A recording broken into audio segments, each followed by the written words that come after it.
Hello students. आज मैं next lecture लेने जा रही हूँ। इससे प्रीवियस लेक्चर में मैंने सॉल्यूशन निकालना सिखाया है और जो हमने लास्ट लेक्चर में टॉपिक लिया था वो था हमारा nth order linear differential equation with constant coefficient.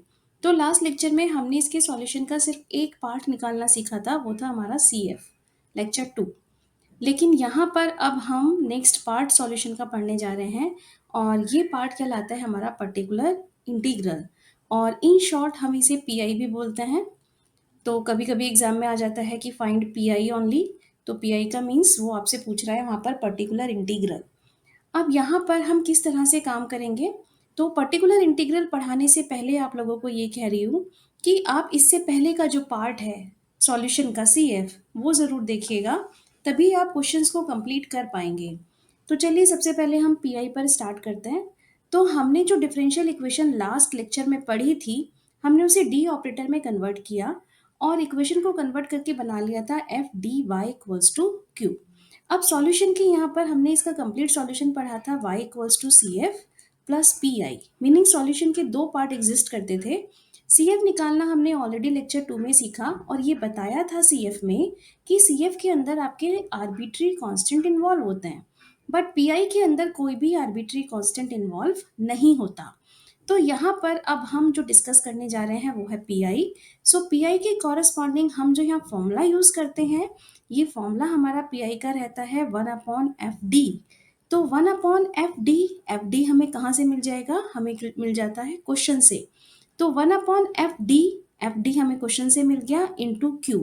अब ये Q क्या है, Q आपका राइट हैंड साइड फंक्शन है। ये Q की वैल्यू या तो आपके पास किसी क्वेश्चन में कांस्टेंट हो सकती है, लास्ट लेक्चर में हमने यही डिस्कस किया था, या फिर ये हमारे पास फंक्शन ऑफ x हो सकता है।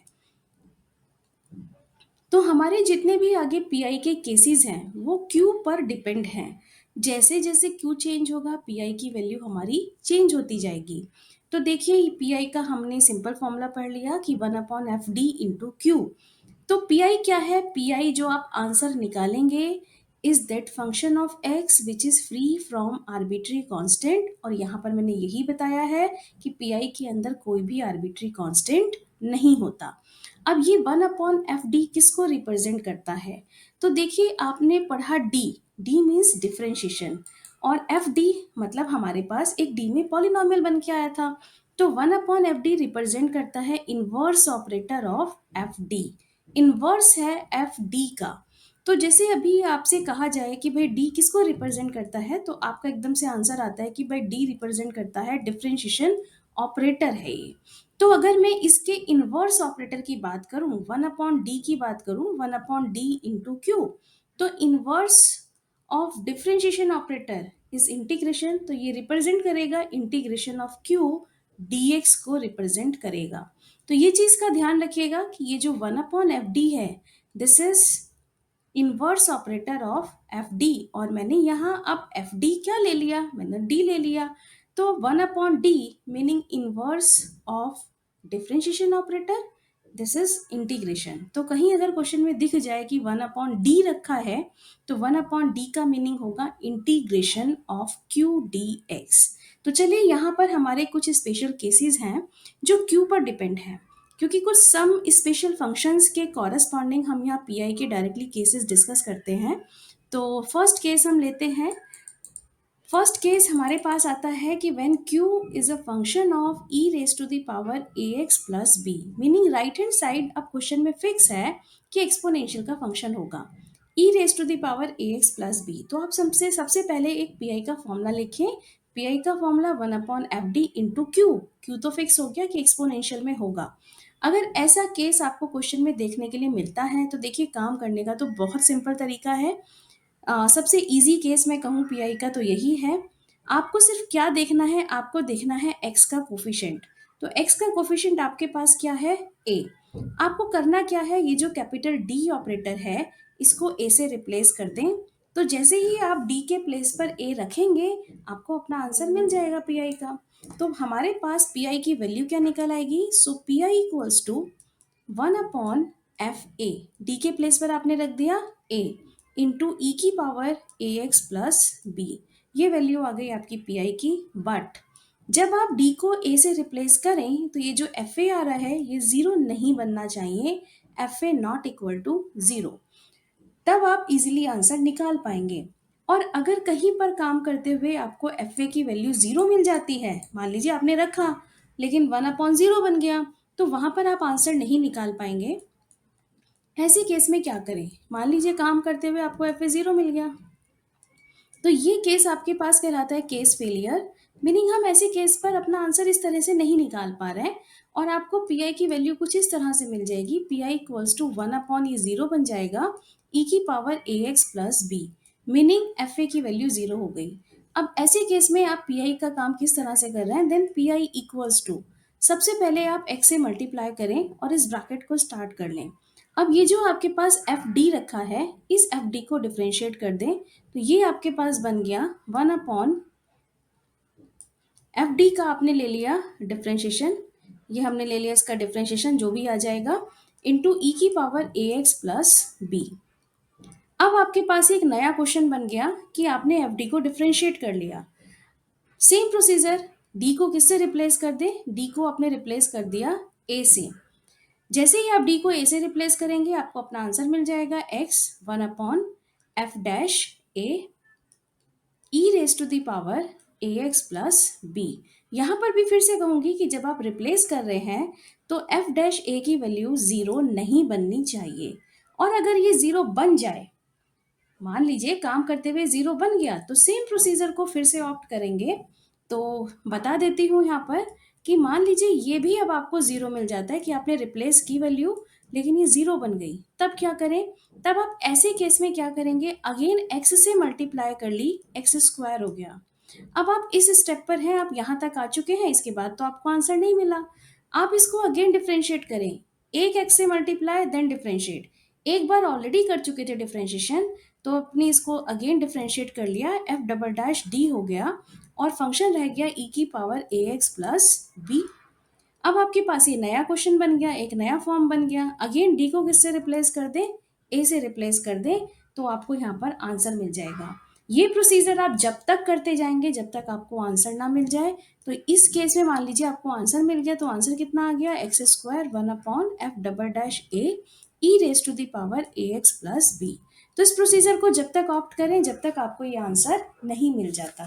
तो आई थिंक ये जो केस फेलियर है इसका भी हम एक एग्जांपल लेंगे, ये आपको और क्लियर हो जाएगा। तो सबसे सिंपल केसेस हम यहाँ पर पढ़ रहे हैं। जो हमारा फर्स्ट केस है, when right hand side function when right hand side is a function of exponential meaning e raised to the power ax plus b। चलिए इसका फर्स्ट एग्जांपल लेते हैं। फॉर एग्जांपल यहाँ पर आते हैं, फर्स्ट एग्जांपल हमारे पास ये है। तो फर्स्ट एग्जांपल में देखिए हमें क्या पूछा गया है, उसने कहा सॉल्व। जब भी वो सॉल्व की बात करता है तो सॉल्व का मीनिंग वो कंप्लीट सॉल्यूशन की बात कर रहा है। तो आपने देखा कि ये जो डिफरेंशियल इक्वेशन है वो कांस्टेंट कोफिशिएंट है, इसका मीनिंग जो भी हम टॉपिक डिस्कस कर रहे हैं उससे रिलेटेड क्वेश्चन है। तो हमारा पहला स्टेप क्या होगा? इसे कैपिटल डी ऑपरेटर में कन्वर्ट करना, meaning d by d x को आप किससे रिप्लेस कर दें? कैपिटल डी से। तो देखिए इक्वेशन किस में कन्वर्ट हो गई? ये कन्वर्ट हो गई डी स्क्वायर प्लस का 2d माइनस का 8 इंटू वाई, और राइट हैंड साइड आपको मिल गया E raise to the power minus का 3x plus E raise to the power minus का 4x। अब इसमें राइट हैंड साइड एग्जिस्ट करता है, तो इसका कंप्लीट सॉल्यूशन आप क्या लिखेंगे? इस डिफरेंशियल इक्वेशन का कंप्लीट सॉल्यूशन आपके पास होगा, हमने कल भी पढ़ा था, complete solution is given by y equals to C F plus P I. इसका मीनिंग मुझे इस क्वेश्चन का आंसर निकालने के लिए दोनों टर्म्स निकालनी है, सी एफ भी निकालना है और पी आई भी निकालना है। तो चलिए सबसे पहले हम निकालते हैं सी एफ। तो फॉर सी एफ, तो सी एफ के हम वही स्टेप्स फॉलो करेंगे जो हमने कल पढ़े थे नेक्स्ट लेक्चर नंबर 2 में। अगर वीडियो नहीं देखा है तो अगेन देखो कि सी एफ के स्टेप्स क्या हैं। सी एफ के स्टेप्स हैं कि आप डी को किससे रिप्लेस कर रहे हो? एम से। y को आप रिप्लेस कर रहे हो 1 से, और राइट हैंड साइड जो आपके पास q है आप उसके प्लेस पर रख रहे हो 0। तो जैसे ही आप d को m से रिप्लेस करोगे तो देखिए आपके पास ये जो इक्वेशन है डी स्क्वायर लिखा है तो ये कन्वर्ट हो गया आपके पास एम स्क्वायर प्लस का 2m माइनस का 8, दिस इज इक्वल्स टू 0। आपने इसके फैक्टर कर लिए या फिर आप कैलकुलेटर से इसके रूट्स निकाल सकते हैं। तो आपको जो इसके फैक्टर मिल जाएंगे, ये फैक्टर मिल जाएंगे m-2 and m+4। This is equals to 0। So इसके रूट्स जो आपको मिल गए, रूट्स की वैल्यू आ गई m=2 एंड -4। तो ये आपकी चॉइस, चाहे तो कैलकुलेटर से निकालें, बाय मैनुअल, कैसे भी आप इसके रूट्स फाइंड आउट कर सकते हैं। अब देखिए जो दोनों रूट्स हैं वो दोनों रूट्स कैसे हैं। ये रूट्स की जो नेचर है, ये रूट्स हैं रियल एंड डिस्टिंक्ट। ये roots real and distinct, meaning अगर रियल और डिस्टिंक्ट रूट है तो आप सीएफ का कौन सा केस फॉलो कर रहे हैं, आप सीएफ का फर्स्ट केस फॉलो कर रहे हैं। तो फर्स्ट केस में आप सीएफ कैसे लिखते हैं, हम उसी सीएफ पर पहुंचते हैं। तो इसके कॉरस्पॉन्डिंग जो मेरे पास सीएफ की वैल्यू आ गई, सीएफ आ गया C1। देखिए सेकेंड ऑर्डर का डिफरेंशियल इक्वेशन था जिसकी हमारे पास इक्वेशन जो बनी थी। तो कितने आर्बिट्री कांस्टेंट आएंगे, दो, दो ही रूट हैं। तो C1 e⁻² plus C2 e⁻⁻4x, ये आपने इस क्वेश्चन के कॉरस्पॉन्डिंग CF फाइंड आउट करके रख लिया। अब हम चलते हैं सॉल्यूशन का सेकंड पार्ट। तो सॉल्यूशन का सेकंड पार्ट जो मुझे फाइंड आउट करना है वो है इस सॉल्यूशन का पीआई। तो चलिए पीआई पर निकालते हैं। सबसे पहले अब लेते हैं पीआई। पीआई का फर्स्ट ऑफ ऑल फॉर्मूला लिखेंगे। फॉर्मूला आपको बताया 1/FD इंटू क्यू। अब क्वेश्चन के अकॉर्डिंग एफ डी पर आते हैं। एफ डी हमें क्या दिया है, एफ डी हमारे पास है, क्वेश्चन के अकॉर्डिंग पुट कर लेते हैं, d² प्लस का 2d माइनस का 8 इंटू क्यू। अब क्यू राइट हैंड साइड देखिए, ये है एक्सपोनेंशियल फंक्शन, दोनों एक्सपोनेंशियल है। तो हमने क्यू की वैल्यू रख दी e⁻³ प्लस e⁻⁻4x। अब यहाँ प्लस या माइनस हो तो आप इसको सेपरेट कर सकते हैं, दोनों ऑपरेटर आपने सेपरेट किए। 1/d² प्लस का 2d माइनस का 8 e⁻⁻3x प्लस का 1/d² प्लस का 2d माइनस का 8 e⁻⁻4x। अब आप इनको चाहे तो सेपरेटली कैलकुलेट कर लें। मान लीजिए मैंने इसे फर्स्ट P1 कह दिया, इसे P2 कह दिया। तो P1 P2 की वैल्यू अलग से निकाल लेते हैं, बाद में इसमें पुट करेंगे और आंसर लिख लेंगे। तो चलिए P1 निकाल के दिखाती हूँ। P1 आपके पास है, जो आपको निकालना है ये है 1/d² प्लस 2d माइनस का 8 e⁻⁻3x। अब एक्सपोनेंशियल का केस है, तो एक्सपोनेंशियल के केस में पीआई निकालने का क्या तरीका बताया, किस पर डिपेंड है, एक्स के कोफिशिएंट पर। अब एक्स का कोफिशिएंट कितना रखा है, -3। तो डी को आप किससे रिप्लेस करेंगे, एक्स का कोफिशिएंट मीनिंग -3 से आप इसे रिप्लेस करेंगे। तो चलिए करते हैं -3 से रिप्लेस। सो 1/d² मीनिंग -3 का whole square plus 2 into minus का 3 माइनस का 8 e⁻⁻3x। सिंप्लीफाई कर लीजिए, आंसर मिल जाए तो 9, ये हो गया माइनस का 6 माइनस का 8 e⁻⁻3x। तो ये आपको आंसर कितना मिल जाता है, ये आपके पास आ गया -5। तो 1/-5 e⁻⁻3x, ये मेरे पास वैल्यू आ गई P1।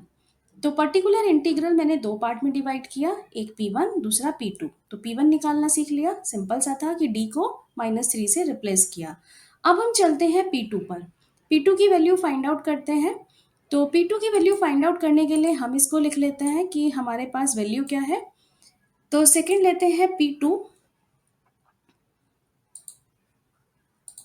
Now P2 equals to, और इसमें देखेंगे कि हम इसे किससे रिप्लेस कर रहे हैं। तो P2 आपके पास बन गया 1/d² प्लस का 2d माइनस का 8।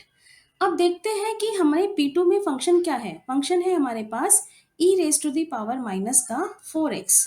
तो इसमें हम पुट कर लेते हैं e⁻⁻4x। अब यहाँ x का कोफिशिएंट क्या नजर आ रहा है, -4। तो d को किससे रिप्लेस करोगे, -4 से। रिप्लेस करके देखो आंसर मिलता है या नहीं मिलता। तो हम यहाँ पर इसे रिप्लेस करते हैं -4। तो आप देखेंगे जैसे ही आप इसे रिप्लेस करेंगे तो आपको यहाँ पर आंसर नहीं मिलेगा। -4 का होल स्क्वायर 16 -4 इंटू 2 -8 -8 e⁻⁻4x। आपके पास ये 1/0 e⁻⁻4x बन गया, आंसर नहीं मिलता। मीनिंग ये क्वेश्चन का जो पार्ट है वो केस फेलियर पर आ जाता है। मतलब हम यहाँ से डायरेक्ट आंसर नहीं निकाल सकते। तो जब केस फेलियर है तो उस केस में आप क्या करते हैं, आपको बताया x से मल्टीप्लाई एंड डिफरेंशिएट। जब भी x से मल्टीप्लाई करें ब्रैकेट जरूर स्टार्ट करें, अदरवाइज लिखने में बहुत मिस्टेक करते हैं स्टूडेंट्स। अब आपने जैसे ही x से मल्टीप्लाई करी, अब आप करेंगे डिफरेंशिएट। डिफरेंशिएट किसे कर रहे हैं, D square plus two D minus eight को।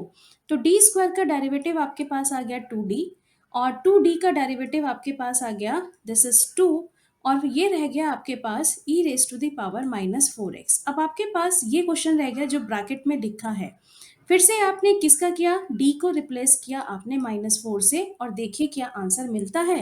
यस, इस बार आपको आंसर मिल जाएगा। तो आपके पास इसका आंसर कितना आ गया, आपके पास इसका आंसर आ जाता है x minus four into two meaning minus eight plus two meaning minus का six e raise to the power minus का फोर एक्स। तो ये आपके पास आंसर बन गया P2 का। अब मुझे लिखना है इसका कंप्लीट PI। तो PI की वैल्यू लिखते हैं। तो हमारे पास PI की वैल्यू कितनी हो गई कंप्लीट, ये हमने लिया था P1 प्लस P2। अब P1 हमने जो निकाला है आंसर, ये आंसर है हमारे पास ई raise to the power minus का this is three x upon five minus का ऑन एक्स आंसर आ रहा है माइनस का x by six e raise to the power minus four x, this is P I. और complete answer हम कैसे लिख रहे हैं, y equals to C F plus P I.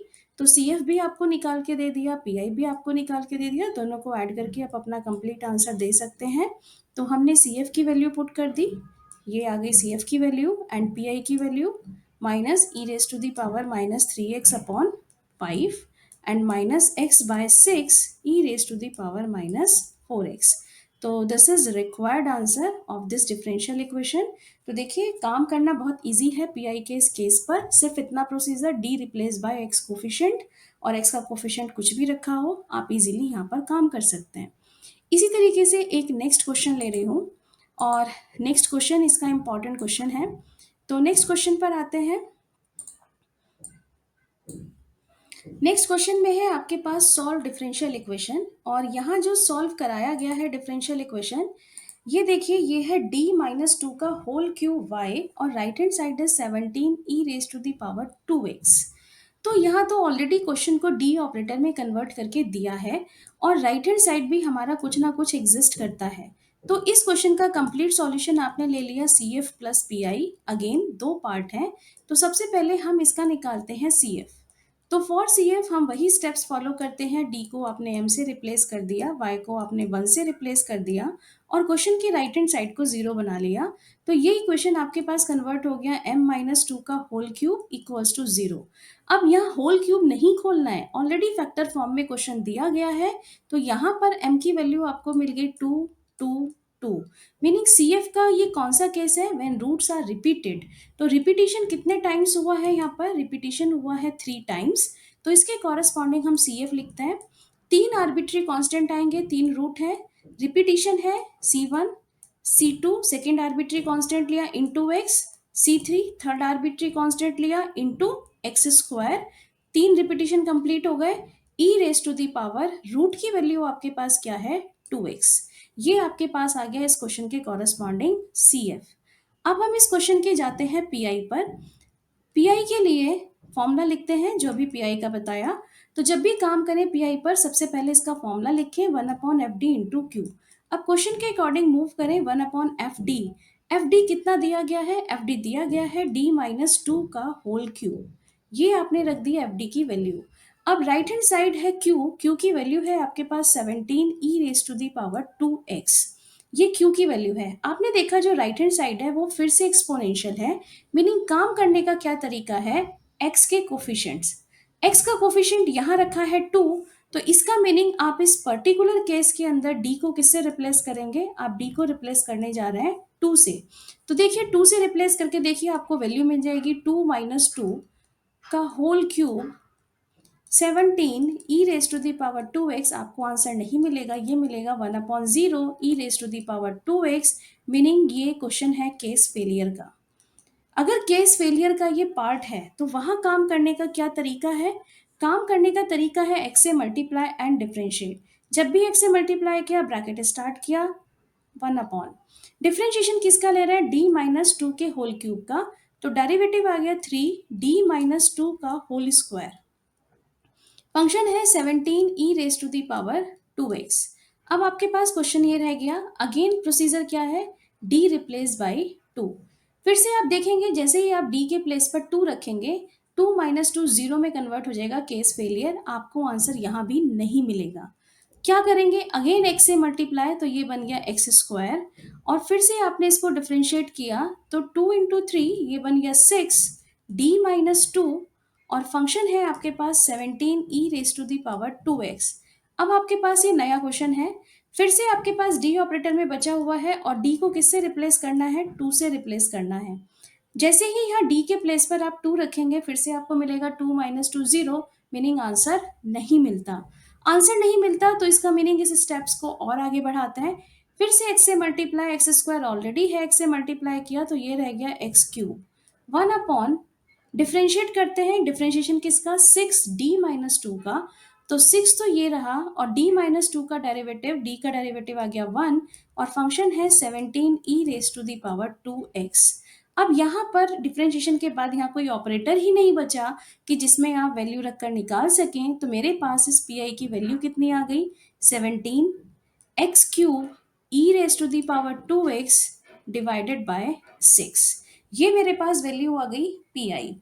तो इस क्वेश्चन में तो देखिए आपके पास CF आपने निकाल लिया, पी आपके पास ऑलरेडी निकल के आ गया, this is 17x³ divided by 6, और कंप्लीट आंसर आपको लिखना है y = CF + PI। तो CF और PI को ऐड करके आप अपना कंप्लीट आंसर इजीली दे सकते हैं। तो आई थिंक केस फेलियर का ये केस समझ आ गया होगा, इंपॉर्टेंट क्वेश्चन है, क्योंकि एग्जाम में केस फेलियर के क्वेश्चन इसी तरह से आता है, और यही चीज़ आपको समझा रहे हैं कि जब तक आपको आंसर ना मिल जाए तब तक आप इस प्रोसीजर को फॉलो करते जाए। नेक्स्ट एग्जाम्पल हम लेने जा रहे हैं, ये थोड़ा सा डिफरेंट एग्जाम्पल है, क्योंकि यहाँ मैंने राइट हैंड साइड जो लिया है वो कॉस हाइपरबोलिक x लिया है, और इस वीडियो के अंदर जो हम डिस्कस कर रहे हैं पी के केस वो एक्सपोनेंशियल है। तो यहाँ पर, और दूसरी चीज़ इस क्वेश्चन में क्या है डिफरेंट, कि यहाँ क्वेश्चन के साथ कुछ कंडीशंस दी गई हैं। जब भी किसी क्वेश्चन में कंडीशन दी जाए तो इसका मीनिंग वो आपसे आर्बिट्री कांस्टेंट की वैल्यू फाइंड आउट करा रहा है। अब ये जो क्वेश्चन कॉस हाइपरबोलिक में है, ये साइन हाइपरबोलिक में भी हो सकता था। तो अगर कोई भी क्वेश्चन एग्जाम के अंदर कॉस हाइपरबोलिक एक्स या साइन हाइपरबोलिक एक्स में आपको देखने के लिए मिलता है, तो आप इनकी वैल्यू को एक्सपोनेंशियल के टर्म्स में सब्स्टिट्यूट करेंगे। अब एक्सपोनेंशियल के टर्म्स में इसकी वैल्यूज क्या है हमारे पास, ये वैल्यू आप रखते हैं, cos hyperbolic x is e⁻x plus e⁻−x divided by 2, और यही क्वेश्चन अगर साइन हाइपरबोलिक में है तो बस ये माइनस साइन आ जाता है, दिस डिवाइडेड बाय 2। तो चलिए क्वेश्चन को पहले कन्वर्ट करते हैं डी ऑपरेटर। तो क्वेश्चन बन गया आपके पास d² प्लस का 4d प्लस का 5 into y, this is equals to minus का 2, और cos हाइपरबोलिक x की वैल्यू पुट कर ली, e⁻x plus e⁻−x divided by 2, 2 से 2 ये कैंसिल हो गया, तो ये आपके पास राइट हैंड साइड आ गया माइनस e⁻x माइनस e⁻−x। अब राइट हैंड साइड एग्जिस्ट करता है, तो आप इस क्वेश्चन का कंप्लीट सॉल्यूशन क्या लिखेंगे, y = CF + PI। तो सॉल्यूशन के अगेन आपके पास दो पार्ट है, first part is CF and second is PI। तो चलिए फर्स्ट पार्ट हम निकालते हैं, CF निकालते हैं।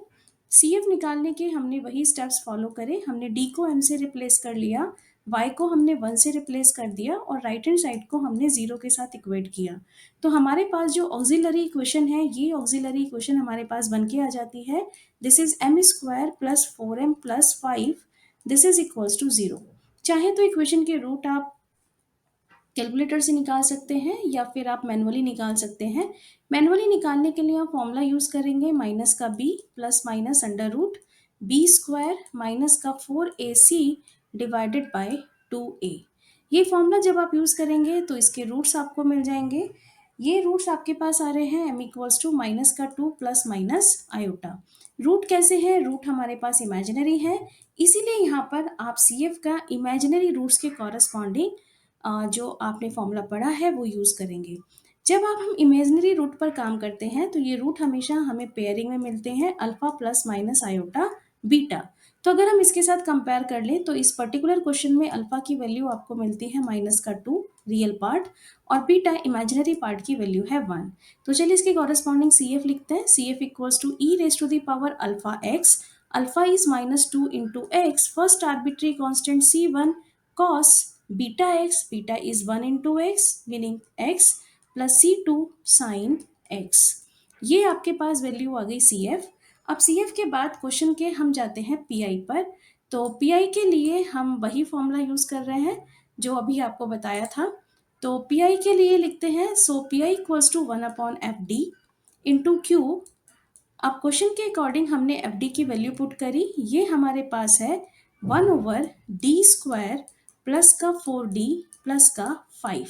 राइट हैंड साइड हमने कन्वर्ट कर लिया था minus e raise to the power x minus e raise to the power minus x. हम इसे यहाँ इजीली सेपरेट कर सकते हैं, -1/D² प्लस का 4D प्लस का 5 e raise to the power x minus 1/D² plus का 4D प्लस का 5 e raise to the power minus x.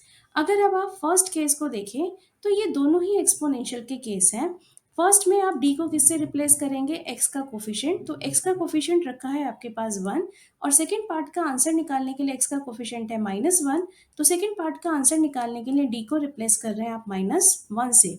तो चलिए रिप्लेस करते हैं। रिप्लेस करने के बाद ये आपके पास वैल्यू आ गई, 1 से आपने रिप्लेस किया तो 1 + 4 + 5 e raise to the power x minus second part में आपने -1 से रिप्लेस किया है, सो दिस इज 1 माइनस का 4 + 5 e raise to the power minus x. Simplify आपने कर लिया, so minus e raise to the power x by 10 और ये आपके पास बन जाता है minus e raise to the power minus x by 2।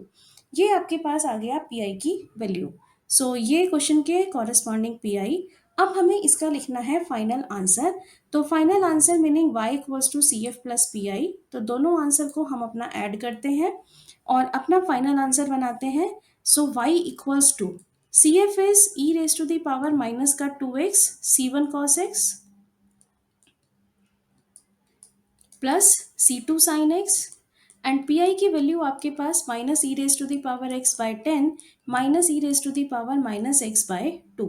ये डाल लेते हैं अब इक्वेशन नंबर 1। ये मेरे पास इसका है फाइनल आंसर। कहने के लिए मेरा क्वेश्चन कंप्लीट हो गया, लेकिन इस क्वेश्चन के अंदर आपको दिखाती हूँ 2 कंडीशन दी हैं। इन कंडीशंस का अब हम यूज करेंगे। अब इन कंडीशंस को आपको पढ़ना आना चाहिए। फर्स्ट कंडीशन उसने दी है y0 equals to 0। First condition this, y0 equals to 0 का क्या मीनिंग है, उसने ब्रैकेट में 0 लिखा। y किस पर डिपेंड करता है, y x पर डिपेंड करता है। तो इसका मीनिंग है, जो इसने कंडीशन दी y0 इक्वल्स टू 0, कंडीशन का मीनिंग है y equals to 0 when x equals to 0। एक कंडीशन ये है। दूसरी कंडीशन है y डैश 0 इक्वल्स टू 1। तो इस कंडीशन का मीनिंग है कि डेरिवेटिव की value 1 when x equals to 0। तो ये दोनों कंडीशन हमें अपने क्वेश्चन में पुट करनी है। तो हम अपने फाइनल आंसर तक जाते हैं। अब हमें y भी चाहिए और y डैश भी चाहिए। तो y तो हमने ऑलरेडी निकाल लिया है, हम इसकी हेल्प से अब y डैश निकालते हैं और क्वेश्चन की गिवन कंडीशन को लिख लेते हैं। हमें जो दी गई है वो y0 इक्वल्स टू 0 और y डैश 0 इक्वल्स टू 1। ये दो कंडीशन हमें दी गई हैं। तो काम करने के लिए मुझे रिक्वायर्ड है y डैश, तो मैं डिफ्रेंशिएट करके y डैश निकाल रही हूँ। अब फर्स्ट पार्ट का डेरिवेटिव करने के लिए प्रोडक्ट रूल लगाते हैं। तो फर्स्ट फंक्शन का derivative -2 e raise to the power minus का 2x। सेकेंड फंक्शन आपने एज इट इज रखा C1 cos x plus C2 sin x plus first function अब आपने एज इट इज रखा e raise to the power -2x and second का आपने derivative किया तो माइनस का C1 sin x आ गया एंड प्लस का C2 cos x आ गया। First part complete. अब आते हैं e raise to the power x. तो इसका डेरिवेटिव यही रहेगा minus e raise to the power x by 10 और e raise to the power minus x का डेरिवेटिव माइनस माइनस प्लस हो गया e raise to the power minus x by 2। Derivative आपने निकाल लिया। अब इस डेरिवेटिव के अंदर देखिए फर्स्ट कंडीशन में अप्लाई करके दिखाती हूँ। फर्स्ट कंडीशन है y0 इक्वल्स टू 0। इसका मीनिंग x के प्लेस पर आप क्या पुट करने जा रहे हैं, 0। तो मैं लिख देती हूँ put x equals to 0 y equals to 0। और अगर हम इसमें y की वैल्यू आपने डाली 0 और x के प्लेस पर 0, तो आप पढ़ेंगे e raise to the power 0, e raise to the power 0 is 1 next आपके पास आएगा C1 cos 0 plus C2 sin 0 0 हो जाएगा, minus e raise to the power 0/10 और minus e raise to the power -x/2। तो यहाँ से आपको एक इक्वेशन क्या मिल गई, 0 equals to e raise to the power 0 1 हो गया, C1 cos 0, तो cos 0 1 आ गया, ये रह गया आपके पास सिर्फ C1 यहाँ से, और ई रेस टू द पावर 0 आपके पास 1 आ गया, ये आपके पास आ गया माइनस का 1/10, और माइनस का ये भी x की जगह 0 ही था, x की जगह 0 है, और माइनस का 1/2। तो सिंप्लीफाई कर ले, यहाँ से C1 की वैल्यू आपको मिल जाएगी माइनस का 6/10, माइनस उधर जाके प्लस हो गया, तो वैल्यू आपके पास आ गई दिस इज 3/5। तो यहाँ से फर्स्ट आर्बिट्री कांस्टेंट आपने निकाल लिया, C1 इज 3/5, ये एक आर्बिट्री कांस्टेंट की वैल्यू आ गई by first condition. Second condition apply करते हैं। अब सेकेंड कंडीशन क्या है, सेकेंड कंडीशन है y डैश पर। तो y डैश पर कंडीशन अप्लाई करने के लिए मैं y डैश की इक्वेशन ले रही हूँ। अब इस y डैश के अंदर क्या पुट करने जा रहे हैं, आप इस y डैश में पुट करने जा रहे हैं x equals to 0, then y dash equals to 1। तो चलिए इसमें वैल्यू रखते हैं, y डैश के प्लेस पर आ गया 1 इक्वल्स टू माइनस का 2 e raise to the power 0, e raise to the power 0 आपके पास हो गया 1, C1 cos 0 हो गया 1, तो ये रह गया आपके पास C1, C2 sin 0 आपके पास हो गया 0, प्लस फिर से आते हैं e raise to the power 0, ये आपके पास आ गया 1, माइनस का C1 sin 0 आपके पास हो गया 0, प्लस का C2 cos 0 मीनिंग C2 रह गया, minus e raise to the power 0 is 1/10 plus 1/2। ये इक्वेशन आपने फॉर्म कर ली। अब इस इक्वेशन को फॉर्म करने के बाद देखिए C1 तो हम ऑलरेडी निकाल चुके हैं, इसकी हेल्प से हम क्या निकाल सकते हैं, इजीली C2 की वैल्यू फाइंड आउट कर सकते हैं। तो यहाँ से एक इक्वेशन क्या बन गई, 1 इक्वल्स टू माइनस का 2 इंटू C1, ये वैल्यू आई, प्लस का C2 और माइनस का 1/10 और प्लस का 1/2। इसके अंदर आप वैल्यू पुट कर लो, 1 इक्वल्स टू C1 की वैल्यू है 3/5, तो ये हो गई माइनस का 6/5 प्लस का C2 माइनस का 1/10 प्लस का 1/2। सिंप्लीफाई कर ले तो यहाँ से आपको C2 की वैल्यू जो मिल जाएगी, ये वैल्यू आपके पास आ गई 9/5। ये आपने निकाल लिया C2। तो देखिए दो कंडीशन थी, दो आर्बिट्री कांस्टेंट थे, तो दोनों आर्बिट्री कांस्टेंट हमने अब फाइंड आउट कर लिए। तो जब भी कंडीशन दी जाए तो उसका मीनिंग है आर्बिट्री कांस्टेंट की वैल्यू फाइंड आउट करना। अब जब आप इतना काम कर लिए, आर्बिट्री कांस्टेंट निकल जाए, तो ये आर्बिट्री कांस्टेंट आपको रखने कहाँ है, आपको रखने अपने फाइनल आंसर, जिसे मैंने इक्वेशन नंबर 1 का नाम दिया था। इस इक्वेशन 1 में C1 और C2 की वैल्यू को पुट कर दे। तो C1 के प्लेस पर तो आप क्या पुट करने जा रहे हो, 3/5, और C2 के प्लेस पर 9/5। तो यहाँ पर हम वैल्यू पुट कर देते हैं और अपना आंसर लिखकर आप इसका आंसर कंप्लीटली दे सकते हैं। तो इतना काम आप खुद कर सकते हैं, C1 C2 को कहाँ वैल्यू पुट करनी है, इक्वेशन नंबर 1 में। तो आई थिंक आपको ये क्वेश्चन क्लियर हो गया होगा कि जब हमें इस तरह के क्वेश्चंस दिए जाए तब हम अपना काम किस तरीके से करते हैं। तो थैंक यू सो मच।